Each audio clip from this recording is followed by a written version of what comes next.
This episode is brought to you by Wanted. Wanted is a career platform from Korea with over 10,000 companies and 2 million plus users using the platform for talent recruitment and career growth. Since 2015, Wanted's mission has been to bring fulfillment and happiness to all professionals around the world, offering the best job opportunities and best-in-class career content to support professional learning and growth. Adding on to the growth and innovation, Wanted introduces to you Roundup. Roundup is a video interview collaboration tool for every team. With a simple download of the Chrome browser extension, Roundup invites you and your team to host hiring interviews on Google Meet, share interview evaluations, then round up all interviewer comments in a single dashboard, all to help your team efficiently reach the best hiring decision. It is currently free and available on www.roundup.ai.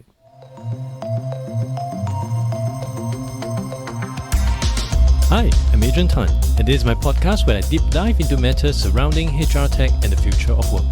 I was a former HR serial entrepreneur and write extensively about the future of work on my blog. You may know me better through the Singapore HR Tech Market Map that I created in 2017. In this podcast, I speak with the people who are enabling the future of work. From mindfulness coach to employee engagement platform, they are all helping companies to better navigate rising work and business demands. I'm hoping that sharing in this podcast will help you better prepare yourself and your business for what the future of work may bring. Hey, Mitchell, thank you for coming onto the podcast. Hi, Adrian. Nice to be here. To start with, could you help us to understand a bit about your background, the chain of events that led you to starting GetPaid, and the key motivation behind it, and what problem are you trying to solve? Yeah, sure. So my name is Mitchell. I'm CEO of GetPaid. Actually started my professional career as a social worker. Later on, I moved into the employee benefits space and did that for about over 10 years. And even as I moved into finance, the social aspect of things has always been at the back of my head. I came across this idea called Earned Wage Access early last year. And it really resonated with me because it's needed. It's in the finance space, but it's got this social angle as well. And I think it really resonated with me because trying to make an impact into society, something that's always been on my heart. When I found Earned Wage Access, I thought this was a really good idea and it could work in Singapore. So that's how it started. We investigated, we explored the idea. And that's where we are. And I think we have the opportunity to do something really great in this space. For people who are not familiar exactly with what GetPaid does, could you elaborate in very simple terms? Sure. It's a employee benefit. What we do is we allow employees to access wages or salary that they've earned but not yet received. So the said employee can go into our platform or our app and they can say, okay, I worked 10 days so far this month. I've earned $500. I want to access some or all of it ahead of time. And that's what we're able to provide to them. And what kind of target audience or demographic would be using this kind of salary advancement tool on a very regular basis? What circumstance? Our mission statement is to provide a sustainable and better financial solution to the lower and middle income earners of Singapore. Because if you think about what are their solutions right now, they don't have a lot. If they have a sudden expense that they need and they don't have that money in the bank, how can they get it? They can either borrow from friends and family, they can get an advance from their employer, or they can go to a money lender, all of which has its own shortfalls. So Earned Wage Access is a real simple solution to let them access money that they've already earned, but just haven't received it yet. So that's who our target market is. Not exclusive, obviously, but our target market will be the lower and middle income earners of Singapore. And you mentioned earlier on you were doing social work. Were you seeing many examples, specific examples of people who actually needed that advancement but somehow didn't materialize and it just compounded the situation for them?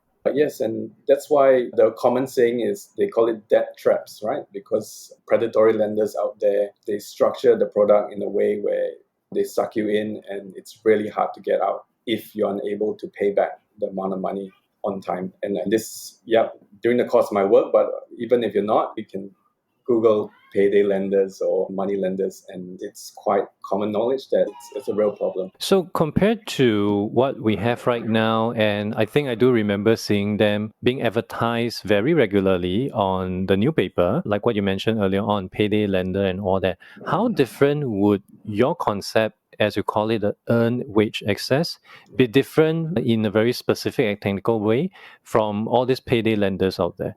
Yeah. So the key differentiation is that payday lenders or money lenders give you a loan, which means there is attached a interest rate and late fees and other various form of fees. With earned wage access, because it's money that you've already earned, all we're doing is allowing you to access the money ahead of time. So we don't charge interest rates, we don't charge late fees or anything like that. It is just a pure, simple transaction fee, and that's how we monetize. And that's the main and biggest differentiation, because there's no such thing as a debt trap anymore. You can access your money ahead of time, and it's just a one-off cost. So I'm imagining a scenario where I've worked, say, 3 weeks out of 4 within a month, and even though my payday is going to come on the last day of the month, because of earned wage access, I would have access to my salary from week 1 to week 3 in advance. Correct. Okay, and I have actually seen instances in some of my previous endeavor where, of course, because of what you mentioned, debt traps, and people would just be borrowing money from different colleagues, and usually the situation arrived to me when it really gotten out of hand. By providing employees with the ability to get their money ahead of time, wouldn't employers and be encouraging this kind of continuous salary advancement or borrowing in a way, and somehow perhaps lead them to just going down another rabbit hole? So what we're trying to do here is provide financial wellness. So yes, we're providing a service, but we're also trying to provide financial education as well. Our intent is not for them to be perpetually on the service, but only to use it when you need it, right?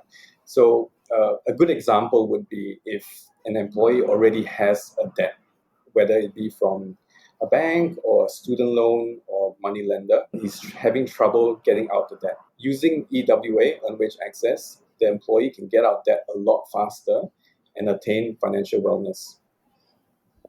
And you mentioned earlier on, of course, it's not exclusive to the blue collars and people and that specific segment. Could you just go into a bit more specificity? Under what kind of specific situation are you seeing, especially based on the data you're drawing, that people would want to come and apply for this earned wage access? Or is this something that they can just do as and when without giving any rationale? A good example of a high income earner that would use this product or this service would be someone to his eyeballs with credit card debt, which is not unheard of. They've overextended their credit cards. They are paying off the minimum sums to banks every month and not actually paying off their debt to the bank. So in this example, this employee could also use EWA to get out of the credit card debt and pay back the banks, number one. Number two, to ease off their credit score. So basically getting the money ahead of time to align with the due dates from all the statements that's coming to them. And I can completely understand.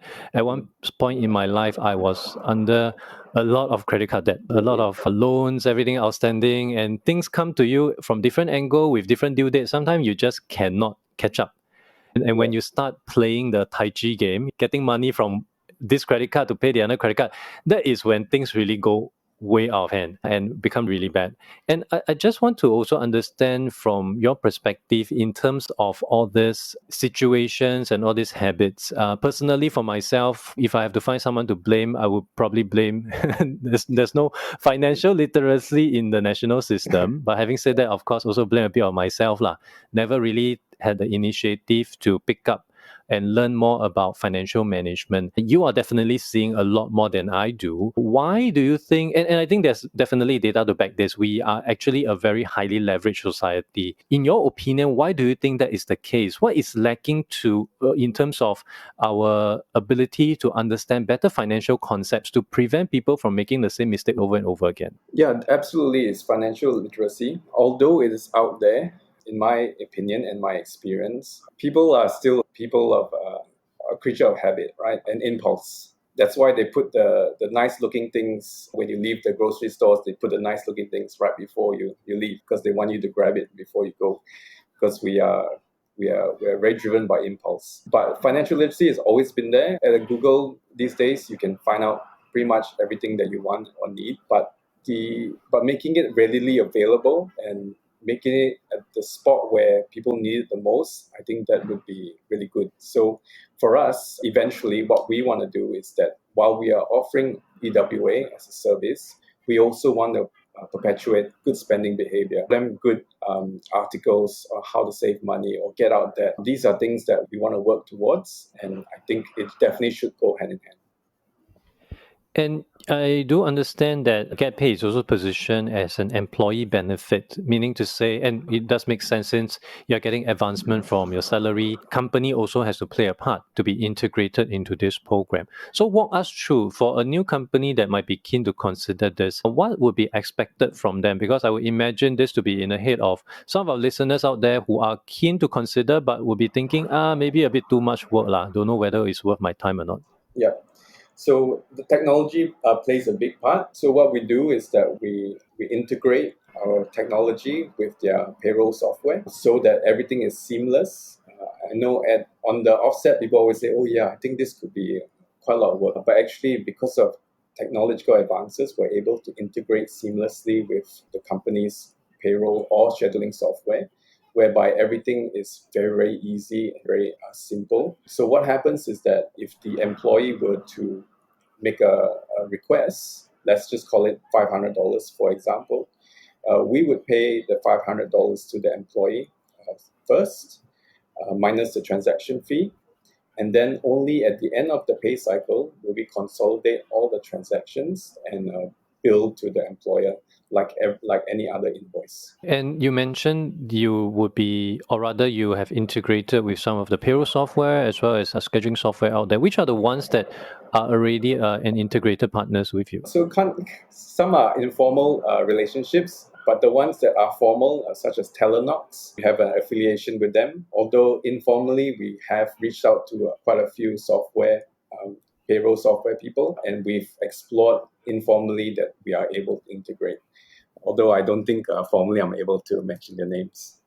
And based on the data that you have, are there specific functions or demographics of people that would actually trigger or apply for earned wage access? For example, maybe for people in the cleaning industries, for people who, I don't know, technicians. I'm just giving some examples here. Are there any data that is inferring anything like that? What's really interesting, Adrian, is that we are picking up pilots. We're calling it pilots right now from different industries. And very interestingly, we've got some from F&B, we've got some from retail, we've got some from manufacturing, but we also have financial services. So we're not really excluding anyone at this point in time. We're just kind of trying to aim for everything and see and collect data from different industries. Mainly F&B, retail, manufacturing, logistics would be the bigger ones. And with all the data collected, are there any insights, especially surprising insights that actually caught you off guard or that actually paints a picture which you would have never thought of from the beginning? Not really. We're keeping an open mind right now. Again, it's a very wide audience, so we're just rolling with the punches. And you are currently just providing access to employees in Singapore. Any foreseeable plan to expand outside of Singapore, given that some companies here may also have employees around the region and even further away? Actually, we are right now expanding to another country. Can't mention which one yet, but we are expanding. We are about to launch a pilot as of next week. That's really interesting. And going back to what you mentioned earlier on in terms, of course, providing employees with all this earned wage access. And of course, the key thing here is really to teach them how to better manage or how to provide them with better financial literacy. How are you providing that aspect? Because it's more educational rather than just giving them an access to their week 1 or week 2 salary. You mean how are we providing the literacy, is it? Yes, correct. Is it something that is tied into whenever they trigger off a salary advance or earn wage access, or is it something that you do on a very regular basis, just as an initiative to upskill the entire community out there? Correct. It will be something that we do very regularly, which is either in the form of emails or in the form of social media. These are definitely things that we're gonna spend a lot of attention on. And given that you have been in this space for over the past decade in this financial space, are you seeing any trends, any behavior change compared to when you first entered into this sector versus now in relation to financial literacy? We do understand that Singapore is highly leveraged, but are there significant improvements? Are younger people much more affluent, better understanding of what's going on? Or perhaps the Bitcoin craze is really just driving everyone crazy right now? I think different age groups are facing different issues. Even if because right now we're talking about debt and we're talking about quite heavy things. But if you think about a early 20 something or late teens individual in Singapore right now, the social pressure is so strong to keep up with things, right? You've Things are so expensive. You want to have a good night out, or you want to go and have with a good time with friends. Things are costing a lot more. Keeping up the appearances or having a good time with friends and family is a very important part of life. And do these interns slash graduates earn enough to actually do that? So these are things that as a young person you would think about as well. Maybe I want to use this service or just enjoy myself on a weekend, for example. You mentioned earlier that, of course, some people may have access to this because of some significant one-off incident, or perhaps even just trying to be current on their credit card statement. How about situation in which, I know we are not trying to be paternalistic here, but I would imagine there might be someone who would take advantage of this earn wage access to draw salary on time so that he or she can buy some crypto and then kena something from Elon Musk, and then the price drop, and then this thing just keep repeating over and over again. Are there ways, measures, or control to, I don't know, maybe in some way just to nudge them that, hey, as much as this is there, but it's not really for the purpose it's not an option, it's not your margin account. Yeah, so our tech has been developed in a way that's really agile, so we can actually cater to the sentiments of the employer. So, for example, with regards to this question, what we can actually do is to cap the percentage of earned wages that they can withdraw. And for example, if the person earns say $2,000 a month, we can cap it at 50%. So that will be the maximum the person will be able to withdraw, so that at the end of the month, they'll still be able to receive the remaining amount of money. Great. So there will be some limitation. It's like the debit card that perhaps I will apply for my son. I can add some cap to it so he doesn't overspend. Yeah, that will make sense. What's next for GetPaid? What kind of grand vision do you have, as well as some of the new initiative that we can expect to see in your upcoming roadmap? Yeah, so we're going to prepare ourselves for seed round next. So we already have a small team up and running, but we want to obviously grow this company to be a major force with EWA in Singapore. So we're going to grow the team, and like I mentioned, we are also expanding to another country. So watch out for that too. I've got really high hopes and really excited for GetPaid in the future. I would think so too. This is definitely a much needed service. I have seen it in many countries, but not exactly in Singapore, with exception to those nonsense ads that I see in newspaper. I'm very certain this is something that people would definitely appreciate, and for employers to also really consider and prevent the situation that I actually got myself in, where things blow up to such a proportion that when it arrived to me, the person is already gone with the money from all the colleagues around. So it's really tough. And for people who is interested to find out more about GetPaid, where should they go to? Yeah, you can check out our website, www.getpaid.asia, or you can drop me an email or hook up with me on LinkedIn, hello@getpaid.asia. Thank you so much. All this will be added into the show notes. And Mitchell, thank you so much for making time today. Lovely speaking with you. And I wish you all the success in your journey with GetPaid. Thanks, Adrian. Thank you for listening to the podcast. You can refer to the show notes for links to more information about our guests and their businesses. If you enjoyed this podcast, it would be helpful to give a review on iTunes or follow me on Spotify. If you're using Overcast, please hit the star button under the episode. That will help get this episode and podcast out to more people who may find it useful. I'll see you in the next episode of The Adrian Han Show.